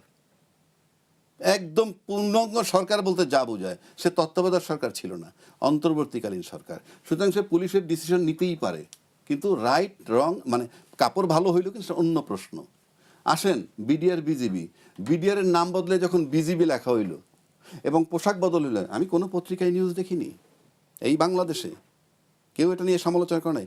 বিডিআর আতঙ্কিত একটা নাম ছিল, বিডিআর বর্ডারে, সেটাকে আমি বিজিবি করে ফেলেছি। পোশাক পরিচয়কে কেউ কথা বলেনি। কেন বলেনি? প্রশ্ন রাখলাম।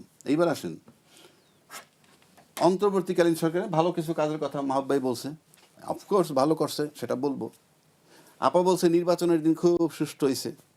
কেন সুষ্ঠু হইলো? ওই জায়গাটায় যেতে হবে। তাহলে এক নির্বাচনের দিনে কি ইউনূস সাহেবের কমান্ড কাজ করছে? প্রশাসন তার কথা শুনছে আর বাকি দিন শোনে নাই? যদি প্রশাসন তার কথা শুনতো, তাহলে একদিনই সে ব্যবহার করবে, আর পিছের 18 মাস সে ব্যবহার করে নাই? সে কি পাগল? ওই একদিনই প্রশাসন কাজ করেছে, এবং ইউনূস সাহেবের সিদ্ধান্তে না, এটা প্রশাসনিক সিদ্ধান্ত হয়েছে। যেহেতু সে চলে যাবে নিশ্চিত, সুতরাং একটা ভালো নির্বাচন দিয়ে তাই বিদায় করো। এই নির্বাচনের ফলাফল যাই হোক, নির্বাচনের দেশ চালাবো আমরা, সেটা ভিন্ন কথা। ইউনূস সাহেবের রিমুভালটা খুব জরুরি ছিল, যাদের কাছে সেটা তারা জানে। তা নাহলে একদিন ইউনূসকে সহযোগিতা করছে প্রশাসন ইউনূস সাহেবের কথায়, আর বাকি 17 মাস করলো না, এটা গ্রহণযোগ্য না। আমি টকশোতে বলেছিলাম যে ইউনূস সাহেব যে নির্বাচনটা দিতেছে একটা রক্তাক্ত নির্বাচন দিবে, এবং উনি একটা নিকৃষ্ট নির্বাচন দিবে। এবং আমি আবার টকশোতে আমার সেই কথা উইথড্র করছি, কি যে আমি ভুল বুঝেছি, ইউনূস সাহেব ঠিকই বলছিল যে আমি বিশ্বের নির্বাচন দিব। কারণ ইউনূস সাহেব জানতেন যে আমি যেদিন আমার চলে যাওয়াটা নিশ্চিত হবে, সেই দিন আমি প্রশাসনের কোঅপারেশন পাবো। এবং 12 তারিখ নির্বাচন হয়েছে, সে বারবার বলছে একদিন আগেও না একদিন পরেও না। সুতরাং এই যে 12 তারিখ কনফার্ম করছে যে সে চলে যাবে, 13 তারিখ 14 তারিখে সে আর নাই, তাই কোঅপারেশন করছে নির্বাচনের জন্য প্রশাসন। অর্থাৎ একটু সম্পূরক এক লাইন বলতে চাই, এক লাইন। অসুবিধা নেই। সেটা হলো শুধু ইউনূস সাহেবের উপর এই নির্বাচন ডিপেন্ড করে না, এটা সেনাবাহিনীর উপর ডিপেন্ড করেছে। সেনাবাহিনী এইটার ধন্যবাদ পাওয়ার যোগ্য। আমি ধন্যবাদ যাচ্ছি না, আমরা যে বিতর্কটা আছি, ইউনূস সাহেবের কোনো রোলই ছিল না এই নির্বাচনে, এই প্রশাসনের সহযোগিতায়।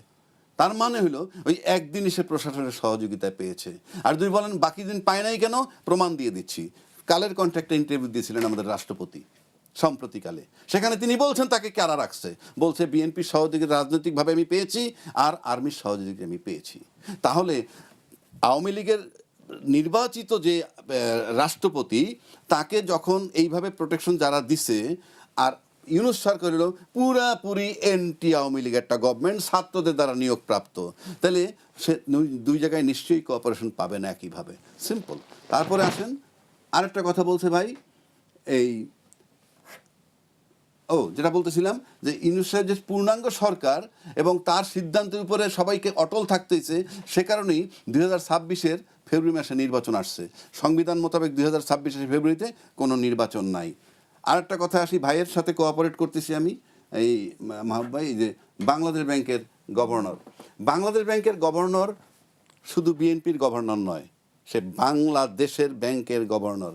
আর বাংলাদেশ ব্যাংকটা মানে হচ্ছে অর্থনীতির মূল চালিকা শক্তি, যেখান থেকে অর্থ নিয়ন্ত্রণ করবেন, অর্থনীতি বাস্তবায়ন করবেন, মুদ্রা ছাপানোর প্রয়োজনে ছাপবেন, তাতে মুদ্রাস্ফীতি হয় কিনা সেই খেয়াল রাখবেন, আপনি ডলার রিজার্ভেশনের চিন্তা ভাবনা করবেন, একটা বিশাল কাজ। এবং মনসুর সাহেব সম্পর্কে উনি যা বলছে এরপর কিছু বলার থাকে না, উনি আন্তর্জাতিক মানের একজন অর্থনীতিবিদ, প্লাস ওনার গুণকীর্তন উনি বললেনই যেটুক 25 বিলিয়ন থেকে 35 বিলিয়ন করছেন ওনার সময়। এখন আসেন, আপনি যদি সরকারে আসেন আপনি অবশ্যই বদল করতে পারেন, কিন্তু আপনি যদি ভাবেন একটা দেশের সরকার টিকে থাকে অর্থনীতির ভিত্তির উপর, সেই অর্থনীতির ভিত্তির উপর টিকে যদি আপনি থাকেন, তাহলে আপনাকে মনসুর সাহেবের আপনার পছন্দ নাই হইতে পারে, হ্যাঁ, যে ওখানকার যে থাকবে সে আমাদের প্রতি লয়াল হইতে হবে, কিন্তু সে একটা যোগ্য লোক। আমি তার যোগ্যতা অযোগ্যতা নিয়ে কোনো প্রশ্ন আনবো না, কিন্তু তার যে জায়গাটা আমি মিন করতেছি সেই জায়গাটা হলো নাম্বার 1, উনি একজন ব্যবসায়ী। একজন ব্যবসায়ী যখন ব্যাংকের দায়িত্ব পাবেন, শুধু বাংলাদেশ ব্যাংকের গভর্নর ওইটার না, টোটাল বাংলাদেশ সমস্ত ব্যাংকের বস হয়ে যান সে, তার মাথায় ফুল টাইম তার বিজনেস থাকবেই, কনফ্লিক্ট অফ ইন্টারেস্ট যাকে বলা হয় থাকবেই, আপনি এটা মাথার থেকে সরাতে পারবেন না। আমার মাথার থেকে আমি লয়ার সরাইতে পারবো না, আজিজ ভাই তার মাথার থেকে সরাইতে পারবে না, উনি সাংবাদিক, সুতরাং ওনার মাথায় এটা কাজ করবে। 3 নম্বর আসেন, উনি ব্যক্তিগতভাবে উনি একজন ঋণ খেলাপি, 89 কোটি টাকার ঋণ ওনার আছে, ওনার তো নৈতিক দায়িত্ব ঋণ রিকভারি করবেন। বাংলাদেশ ব্যাংকের গভর্নর যিনি হবেন, ইনি তো সমস্ত ব্যাংকের ঋণ খেলাপি কারা সেটা নিয়েও কাজ করবেন।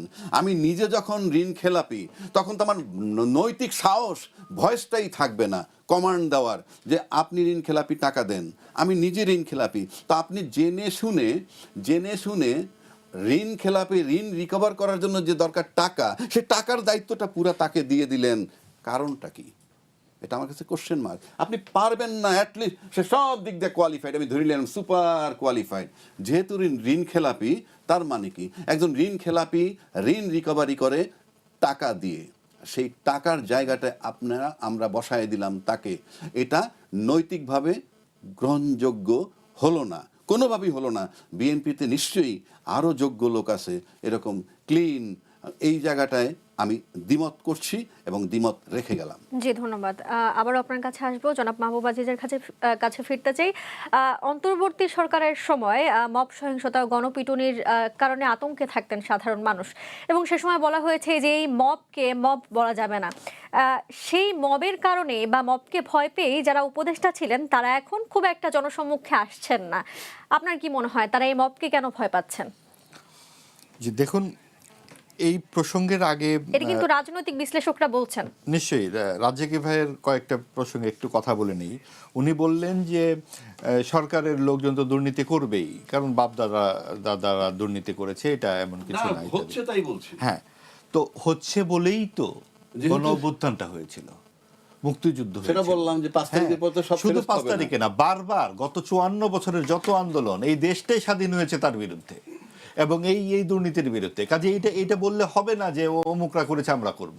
কাজে আপনি যখন আমি একটু বলি নাই যে তারা করবে, আপনি কি বলেছেন আমি তো বুঝেছি, বাংলাতেই তো বলেছেন, এবং 25 কোটি টাকা ব্যয় করে নির্বাচন করে, 18 মাস ধরে একটা অন্তর্বর্তীকালীন সরকার দায়িত্বে ছিল, তার কয়েকটা গুরুত্বপূর্ণ দায়িত্ব ছিল, একটিও তারা পালন করেনি। তারা কোনো রাজনৈতিক সরকার ছিল না যে তারা ভারত বিরোধী বয়ান দিবেন প্রতিদিন সকালবেলা ঘুম থেকে উঠে। তারা ভারত বিরোধী কি শুরু করলেন, যে এই ভারত আমাদের সব সময়, ভারত আমাদের নাকি চালায়, এই সরকার পরিচালনা করে, অমুক তমুক, এই সমস্ত উপদেষ্টারা এই সমস্ত কথাবার্তা বলেছেন। বাংলা ভাষা নিয়ে তারা কথা বলেছেন। আমরা দেখেছি যে প্রকাশ্যে গালিগালাজ করা হচ্ছে মাইকে বসে, এমন সব শব্দ যেগুলো এখানে উচ্চারণ করা যাবে না, এই সমস্ত কথাবার্তা আমরা তখন শুনেছি বিভিন্ন মঞ্চের নামে। এগুলো এই সমস্ত উপদেষ্টাদের প্রশ্রয়ে ড্রোন বলে একটা জিনিস শুরু করা হলো, নানান কিছু। 21টা নাকি চলচ্চিত্র বানানো হয়েছে 800 কোটি টাকা ব্যয়ে। এই সমস্ত চলচ্চিত্র কি, যেগুলো মুক্তিযুদ্ধ নিয়ে এখন পর্যন্ত কোনো সরকারিভাবে বড় রকমের চলচ্চিত্র তৈরি হয়নি, যে জুলাই গণঅভ্যুত্থান নিয়ে 21টা চলচ্চিত্র বানাতে হবে এবং এই 18 মাসের মধ্যে। কিন্তু এই 18 মাসের মধ্যে সাগর রুনির হত্যাকাণ্ড নিয়ে কোনো কথা শুনলাম না। এই 18 মাসের মধ্যে দেখলাম সমস্ত মামলা করা হলো, সমস্ত সাংবাদিকদেরকে হত্যা মামলার আসামির মধ্যে ঢুকিয়ে দেওয়া হলো। অমুকের সাথে আমার তমুকের সম্পর্ক, সাকিব আল হাসানকে বাংলাদেশেই আসতে দেওয়া হলো না, এক উপদেষ্টার ব্যক্তিগত রাগ। কারণ কি, সাকিব তখন কানাডায় খেলছিলেন। সাকিব নাকি এই শ্যামলীতে কোন রিক্সাওয়ালাকে খুন করে ফেলেছেন, কানাডা থেকে তার হাতে এতই বড় বন্দুক ছিল যে কয়েক লক্ষ মাইল বেগে সেখান থেকে উনি গুলি করে দিয়েছেন। তার মানে এইসব কি, এগুলো কি বাংলাদেশের স্বার্থের পক্ষে গেছে? সাকিবকে না খেলতে দিয়ে, বাংলাদেশ বিশ্বকাপে না খেলতে পেরে আমাদের কি মুখটা খুব উজ্জ্বল হলো, দেশের মুখ উজ্জ্বল হলো? ভারতের একটা আভ্যন্তরীণ লিগ, সেখানে আমাদের একজন খেলোয়াড়কে খেলতে দেয়নি, মুস্তাফিজ নামের এক খেলোয়াড়। তার জন্য উপদেষ্টা দাঁড়িয়ে গেলেন এবং তিনি বিরাট দেশপ্রেমিক সেজে বসলেন যে বাংলাদেশ বিশ্বকাপ খেলতে পারবে না। তারপরে এখন তিনি গিয়ে আবার শুরু করেছেন যে উগ্রবাদীরা কি কারণে গণমাধ্যমে হামলা করলেন। দেখেন কি দ্বিচারিতা। আপনি যখন 30 লক্ষ ভারতীয় এখানে কাজ করেছেন, এই আসিফ নজরুল উপদেষ্টা কিন্তু বলেছিলেন 30 লক্ষ ভারতীয় নাকি এখানে কাজ করেন। তারপরে যখন দায়িত্ব পেলেন, ভাই কোথায় এই, তখন বলে এটাকে বলতে হয় দেখে বলা। তার মানে যখন আপনি বলতে হয় বলেছেন, এবং বলে মানুষকে একটা ভারত বিরোধিতার মধ্যে ফেলে দিয়েছেন। 2 দেশের ভিসা পর্যন্ত বন্ধ হয়ে গেছে, যারা লেখাপড়া করতো সব বন্ধ। ভাই প্রতিবেশী তো আমি বদলাতে পারবো না, আমি অনেক কিছু বদলাতে পারবো, প্রতিবেশী বদলাতে পারবো না। আপনি সারাক্ষণ যুদ্ধংদেহী অবস্থায় দাঁড়ালে আপনি টিকতে পারবেন? আপনি কি করলেন, আপনার কেবলা দিয়ে দিলেন পাকিস্তানমুখী। সে পাকিস্তানমুখী কি করলেন, আপনারা নাকি ভিসা ফ্রি যাতায়াত করবেন। তো ওই পাকিস্তানে গিয়ে আমাদের কি হবে, কিংবা সেই ভারতেই গিয়ে কি হবে? আমরা তো পরস্পরের চোখের দিকে তাকিয়ে কথা বলতে চাই, সেটা ভারত হোক কি পাকিস্তান হোক। সেই জায়গায় কেন আপনারা 18 মাসে দাঁড়ালেন না? আপনারা কেন ওয়াক ইন ইন্টারভিউ দিয়ে 70,000 টাকার বেতনে চাকরিতে লোকজন নিয়োগ করলেন? এটা কোন দেশের চাকরি ভিত্তিতে আছে? এগুলো দুর্নীতি। এই সব অবশ্যই দুর্নীতির বিচার করতে হবে। এবং আপনি এই যে জাদুঘর 110 কোটি টাকার একটা প্রকল্প খুলে বসেছে গণভবনকে জাদুঘর করার ব্যাপারে, তো এই 110 কোটি টাকার প্রকল্প যে আপনি খুলেছেন, সেটার আবার একটা কমিটি করা হয়েছে। সেই কমিটির সভাপতি উপদেষ্টা নিজেই নিজেকে নির্বাচিত করে দিয়ে গেছেন এবং তিনি এখন ওইটার সভাপতি। বোঝেন অবস্থা। তুগলকি কাণ্ড কাকে বলে? কাজেই এই যে বিষয়গুলো, এই সব কিছুর মধ্যে নানান রকম তালবাহানা ছিল। এবং তালবাহানাটা কি, যে 40% ভোট যেহেতু বিএনপি এবং আওয়ামী লীগ পায়, একটা বড় দলকে আমরা মাইনাস করে দিয়েছি, আরেকটা বড় শক্তি এখানে তৈরি করব। সেই শক্তি কারা? প্রধান উপদেষ্টা নিজেই বলেছেন যে শিক্ষামন্ত্রী হবে তরুণরা, এমপি হবেন তরুণরা, ইত্যাদি অনেক কিছু। কি হলো, সেই তরুণরা গিয়ে একটা সাম্প্রদায়িক দলের সঙ্গে যুক্ত হয়ে গেল। পরে জানলাম তারা গুপ্ত হিসেবে অনেকেই ছিলেন, নানানভাবে তারা হেলমেট বাহিনীতে তারা মুখ লুকিয়ে তারা কাজ করেছেন। সেই সমস্তদেরকে সংসদে বিরোধী দলের আসনে বসিয়ে তারপর প্রধান উপদেষ্টা তার দলবল নিয়ে বিদায় হয়েছেন। এখন বুঝুন তাহলে বাংলাদেশের রাজনীতির সমীকরণকে তারা কোন দিকে নিয়ে যেতে চেয়েছিলেন। একটি বড় শক্তির কাছে তারা পারেননি, সেটা হচ্ছে জনগণের ইচ্ছা। জনগণের ইচ্ছাই কিন্তু সেদিন 2/3 ভোটে বিএনপি জিতে এসেছে। কাজে বিএনপি নির্বাচনের আগে যেমন মুক্তিযুদ্ধের কথা বলেছে, নির্বাচনের পর কিন্তু মুক্তিযুদ্ধ দূরে চলে গেলে চলবে না। এই আগামী 5 বছর তাদের মনে রাখতে হবে যে যেই দলের সঙ্গে তারা যুদ্ধে নেমেছে রাজনীতিতে, তারা কিন্তু শুধু নির্বাচনমুখী দল নয়, তারা আদর্শবাদী দল। তারা ধর্মভিত্তিক রাজনীতি করে এবং এই ধর্মভিত্তিক রাজনীতি কিন্তু মানুষের দৌড়ে দৌড়ে যায়, ডোরে ডোরে যায়, দরজায় দরজায় যায়। তো সেই রাজনীতির বিরুদ্ধে মোকাবেলা যখন আপনি করবেন, আপনাকে কিন্তু কল্যাণবাদী রাজনীতি করতে হবে। আপনি যে হুট করে আপনি বাংলাদেশ ব্যাংকের গভর্নরকে বদলে দিবেন, আপনি সব কিছুতে নিজেদের দলবল বসিয়ে দেবেন এবং আপনার বিরুদ্ধে যে চাঁদাবাজির অভিযোগ এসেছে, সেই চাঁদাবাজির অভিযোগ বুঝলাম অনেকখানি মিথ্যা, কিন্তু আপনাকেও কিন্তু সেটা প্রতিক্রিয়া জানাতে হবে, যাতে মানুষের, আমরা দেখলাম একটি ভিডিও এসেছে চট্টগ্রামের 4-5 জন গুন্ডা বন্দুক দিয়ে গুলি করছে এক এক ইয়ের জি, আমাদের সময় বাড়িতে। একদমই কম, একটু ছোট করে জানতে এই চাই। বিষয়গুলো তো মব সন্ত্রাস যেটা হয়েছে, আপনি যে প্রশ্নটা করেছিলেন, এই মব সন্ত্রাসের ধারাবাহিকতা এইগুলো, এবং এইটা ছিল মবতন্ত্র গত 18 মাস। সেখান থেকে অবশ্যই যে নির্বাচিত সরকার বেরিয়ে এসছে এবং মানুষের আস্থা নিয়ে এসেছে, অবশ্যই মানুষ কোথাও না কোথাও বিচার চাইতে পারবে এবং সকলে সমান মর্যাদায় বিচার চাইতে হবে। এটা ধর্ম, মত, লিঙ্গ, আপনি জাতি, কোন জাতি উপজাতি, সেটা রাষ্ট্র বিবেচনা করতে পারে না, করবেন না। এটা আমাদের সাংবিধানিক অধিকার, এইখানেই আমাদের সরকারকে দায়িত্ব পালন করতে হবে। ধন্যবাদ। আমি এবার একটু ছোট করে জানতে চাই নীলুফার আপার কাছে, এই যে রাজনৈতিক মহলে বা রাজনৈতিক বিশ্লেষক যারা রয়েছেন তারা বলছেন যে জুলাই সনদ আর বাস্তবায়ন হবে না। এখন জুলাই সনদ যদি বাস্তবায়ন নাই হয় তাহলে এর ভাগ্য আসলে কি? দেখেন, জুলাই সনদ বাস্তবায়িত হবে না এমন কথা আসলে বলা যায় না, কারণ জুলাই সনদের যে নোট অফ ডিসেন্ট আছে সেগুলো চলছে, বিচার বিশ্লেষণ হবে, সংসদে প্রাণবন্ত আলোচনা হবে, সংসদ ঠিক করবে। জুলাই সনদের প্রত্যেকেই কিন্তু আপনার সংসদে গিয়েছে, জামাত বলেন, এনসিপি বলেন, বিএনপি বলেন, সবাই আছে, তাদের প্রতিনিধিরা কথা বলবে। কথা বলার পরে যখন হা জয়যুক্ত হয়েছে, যেটা হা জয়যুক্ত হবে, যেটাই না জয়যুক্ত হবে সেটাই না জয়যুক্ত হবে। আমি এটাই মনে করি, এটাই হওয়ার ছিল, এটাই হতো, এটাই হয়েছে। চিজি আইসক্রিমের সাথে ভেলভেটি কেকের মিশ্রণে পোলার রেড ভেলভেট আইসক্রিম। মন ভালো থাক। কিন্তু মাঝখান থেকে সময় ক্ষেপণ হয়েছে, অর্থ ক্ষেপণ হয়েছে, এবং চুলচেরা বিশ্লেষণ করতে গিয়ে যে কথা বলেছে, ওই আবার ইন্ট্রিম গভর্নমেন্টের কথা আসে। ওনারা একটা কাগজে সিগনেচার করেছেন, আরেকটা কথা উপস্থাপন করেছেন। কাজে বিএনপি সাথে সাথে বলেছে এই কাগজে তো আমরা সিগনেচার করি নাই। এই যে ব্লাব দেওয়া, জাতির যদি, সরকার যদি নিজে ব্লাব দেয় তাহলে তো জাতির আর করার কিছু থাকে না, মুখ থুবড়ে পড়া ছাড়া। তো সরকার ওটা নিয়ে কোনো রকম উত্তর দেন নাই। সরকার নিজে থেকে 4টা প্রশ্ন উত্থাপন করেছেন। 4টা প্রশ্ন, কখনো এর আগেও 3বার গণভোট হয়েছে, প্রশ্ন একটাই ছিল, উত্তর একটাই ছিল, হ্যাঁ অথবা না। তো এইবার 4টা প্রশ্নের একটা উত্তর হলো। এই যে 4টা প্রশ্নের একটা উত্তর জনগণ কি বুঝে ভোট দিয়েছে? আমরা ভোট দিয়েছি, আমরাই কি সম্পূর্ণ বুঝে ভোট দিয়েছি? কারণ ওইখানে আমাদের বিরূপ অবস্থা ছিল। আমি 4টার সঙ্গে একমত না, কেউ 4টার সঙ্গে একমত না, জামাত 4টার সঙ্গে একমত হতে পারে না, এনসিপিও হতে পারে না, আমার ধারণা যা। এটা এক ধরনের চাপিয়ে দেওয়া হয়েছে, চাপিয়ে দেওয়া। তো চাপিয়ে দেওয়া তো সংসদে বিচার বিশ্লেষণ ছাড়া পাশ করলে তো আবারও সেই আগের মতোই হবে। 17টা সংশোধনী আনাতে যে অবস্থা হয়েছে, সেই সংশোধনীগুলো বিতর্কিত হয়েছে, সময় বিশেষ আবার অনেকগুলো চেঞ্জ হয়েছে, ঠিক তেমনই হয়ে যাবে। আমরা তেমন হোক আমরা আর চাই না, কারণ 55 বছরের বাংলাদেশের বয়স একবারে কম হয় নাই, মধ্য বয়সে উপনীত হয়েছে। এই মধ্যবয়সী বাংলাদেশের এখন আর চুলচেরা বিশ্লেষণ ছাড়া কাজ করা, যে থুক্কু ভুল হয়ে গেছে, নতুন দেশ বুঝতে পারি নাই, এটা বলার আর বোধহয় কোনো সময় নাই বলে আমি বলতে চাই যে আরেকটা কথা মাহবুব সাহেব বলছিলেন, বিএনপি মুক্তিযোদ্ধা নিয়ে কি বলবেন, এটা একটা ইম্পর্টেন্ট জিনিস।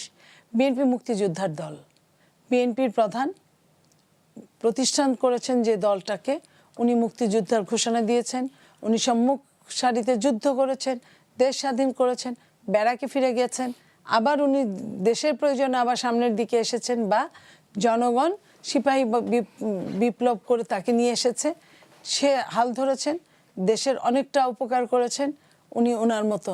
তারপরে ওনাকে যেতে হয়েছে এই জাতির নোংরামির কারণে। তো সেইখানে মুক্তিযোদ্ধা, বিএনপির ম্যাক্সিমাম মানুষ মুক্তিযোদ্ধা। আমরা কিন্তু সেই জুলাইয়ের সময় কিন্তু আমরা অকপটে বলেছি প্রত্যেকটা ক্ষেত্রে যে 71কে বাদ দিয়ে 24 হতে পারে না, 90কে বাদ দিয়ে 71কে বাদ দিয়ে 90 হতে পারে না। তো আমাদের কাছে 71 প্রধান, 71 হচ্ছে একটা দেশ, আমার সার্বভৌমত্ব, আর 90 বলি 24 বলি, এটা হচ্ছে আমার দেশের আভ্যন্তরীণ চরম সমস্যা দূরীকরণ। আমরা সবগুলোকেই মনে রাখবো, যার যার জায়গা থেকে তাকে আমরা আলাদা সম্মান করব, কিন্তু অবশ্যই 71কে বাদ দিয়ে না, অবশ্যই মুক্তিযোদ্ধাকে বাদ দিয়ে না। তবে এটাও সত্যি, মুক্তিযুদ্ধ নিয়ে আমরা ব্যবসা করব না, চেতনা বিক্রি করব না। আমরা যেটা আমাদের দায়িত্ব ছিল আমরা করেছি, আমরা দায়িত্ব শেষ হয়েছে, ফিরে আসছি। আমরা আবার সামনে যদি দায়িত্ব থাকে আমরা আবারও জি, করব। ধন্যবাদ আপা, ধন্যবাদ। জনাব রাজ্জাকি, আমি আমার শেষ প্রশ্নটি করতে চাই এবং একই প্রশ্নটিই করতে চাই যে জুলাই সনদের ভাগ্য আসলে কোন পথে? আমি সিম্পল বলি, আমি আপনাকে বলি, জুলাই সনদ নিয়ে এই যে সংস্কার কমিটি, ঐক্যমত্য কমিটি, কমিশন, এই সব হয়েছে, এগুলো তারা সবাই ব্যর্থ হয়েছে। ফাইনালি গিয়ে জুলাই সনদে স্বাক্ষর করছে। সেই জুলাই সনদের নোট অফ ডিসেন্ট ফিসেন্ট অনেক ছিল, একে সবাই তো সবটা একমত না, দ্বিমত ছিল, থাকতেই পারে। এবং এটা নিয়েও যখন কমপ্লিট হইল না, তখন গণভোটের প্রশ্ন আসছে। গণভোটের প্রশ্ন আসার পর জামাত বলল নির্বাচনের আগে গণভোট হবে, বিএনপি বলল যে একই দিনে দুইটা হবে। ফাইন, সিদ্ধান্ত হলো একই দিনে দুইটা হবে। গণভোটের সিপিনি হ্যাঁ এবং না, এবং এর ভিতরে সবই ঢুকানো আছে। মানে যতগুলো সংস্কার চাইছে হ্যাঁ এবং না, হ্যাঁ এবং না হইলে তখন নোট অফ ডিসেন্ট থাকে না, কারণ নোট অফ ডিসেন্ট অনুযায়ী তো হয় নাই, হাত বা নাতে আসছি। এখন আসেন তারেক রহমান সাহেবের, আই স্যালুট হিম, যে উনি আইসে বুঝতে পারলেন। উনি একটা সময় বলছেন যে আপনারা যেভাবে দানের শীষে ভোট দিবেন ঠিক একইভাবে গণভোটে হাতে আপনারা ভোট দিবেন, এবং সে কারণেই হাঁ এত বিপুল ভোট পেয়ে জয়যুক্ত হয়েছে। এখন আসেন যে এই হাঁ যখন জয়যুক্ত হয়ে গেল এবং সেটা 180 দিনের মধ্যে কার্যকর করবে, এবং তার আলোকে একটা সংস্কার, সংবিধান সংস্কার পরিষদ হিসাবে ওত নেয়ার কথা ছিল, বিএনপি ওতটা নেয় নাই। তারা কি যুক্তিতে নেয় না সেগুলা বলছে। কিন্তু আমি মনে করি আপনি যখন আমাদের তারেক রহমান সাহেব হাতে জয়যুক্ত করলো তার কথার ভিত্তিতে, তখন আমি মনে করি যে আপনার হাঁকে জয়যুক্ত তার আলোকে আপনার এই সংবিধান সংস্কার করা উচিত। তা না হইলে যেভাবে নির্বাচনটা হয়েছে সেই নির্বাচন নিয়েই একটা আইনগত মানে জটিলতা তৈরি হবে, এবং তারা যেহেতু এবং ক্ষমতায় 2/3 মেজরিটি পেয়েছে, তারা ঢুকতে পারবে, পার্লামেন্ট চালাতে সবই পারবে, কিন্তু সাংবিধানিক নিয়ম মোতাবেক পারবে না, ওটা বেআইনিভাবে চালাইতে হবে। আর এই প্রতিশ্রুতি দেওয়া যদি গণভোট মোতাবেক যদি সংবিধান সংস্কার করা না হয়, তাহলে সেটার যে কনসিকুয়েন্স কি সেটা আমরা বলতে পারবো না, সেটা সময় বলে দিবে। তবে এখন একটা কথা খুব জরুরি, দায়িত্বশীল একজন মন্ত্রী বলছে যে আমরা গণভোটে রাজি না হইলে নির্বাচনই হইতো না। এই যে কথাটা বলছে এটা কিন্তু একটা প্রতারণামূলক কথা, অর্থাৎ আপনি এটা বলতে পারেন না। এবং আমি মনে করি এই ধরনের কথা পার্টির চেয়ারম্যানের খুব গুরুত্ব সহকারে দেখা উচিত, যে আমি যেখানে বললাম হাতে ভোট দিতে, সেখানে আপনি বলতেছেন গণভোটে ভোট না দিলে নির্বাচন পেতাম না। এই যে কথাটা বললো, এগুলো আমার কাছে মনে হয় তাদের আভ্যন্তরীণভাবে এটা সুরাহা করা দরকার, এক। আর দুই, গণভোটের মূল্যায়ন করা দরকার, কারণ গণভোটটা হইল সবার জন্যে, সবার জন্যে। সুতরাং এই গণভোটের মূল্যায়ন করে তার আলোকে সংবিধান সংস্কার করে রাষ্ট্রটাকে চালাই, কারণ এই সংশোধনীতে দেশের কোনো ক্ষতি হবে না, সাধারণ মানুষের কোনো ক্ষতি হবে না, বহির্বিশ্বের সাথে আমার সম্পর্কের কোনো হ্যাম্পার হবে না, কিছুই হবে না। ক্ষতি কার হবে? তাহলে কি ক্ষতি কোনো দলের? কুক্ষিগত ক্ষমতা থেকে সরে যেতে হবে। যদি সেই কারণে এটা বাস্তবায়ন না করা হয়, তাহলে আমি মনে করি যে আমরা সেই পুরনো জায়গায় ফেরতে যাচ্ছি। আর যদি বলে যে না এটা সাধারণ জনের জন্য উপকারী, রাষ্ট্রের জন্য উপকারী, তার একটা ব্যাখ্যা আমরা চাই। এই ব্যাখ্যাটা দিয়ে তারপর যদি এটা বাস্তবায়ন না করে, আমরা মেনে নিতে রাজি আছি। জি, ধন্যবাদ আপনাদের সবাইকে, ধন্যবাদ আমাদের সাথে যুক্ত হওয়ার জন্য। দর্শক, আমরা একেবারেই কালের সংলাপের শেষ পর্যায়ে চলে এলাম, বিদায় নেব। পরবর্তী পর্বের জন্য আমন্ত্রণ জানিয়ে শেষ করছি। ভালো থাকুক দেশ, ভালো থাকুক দেশের মানুষ।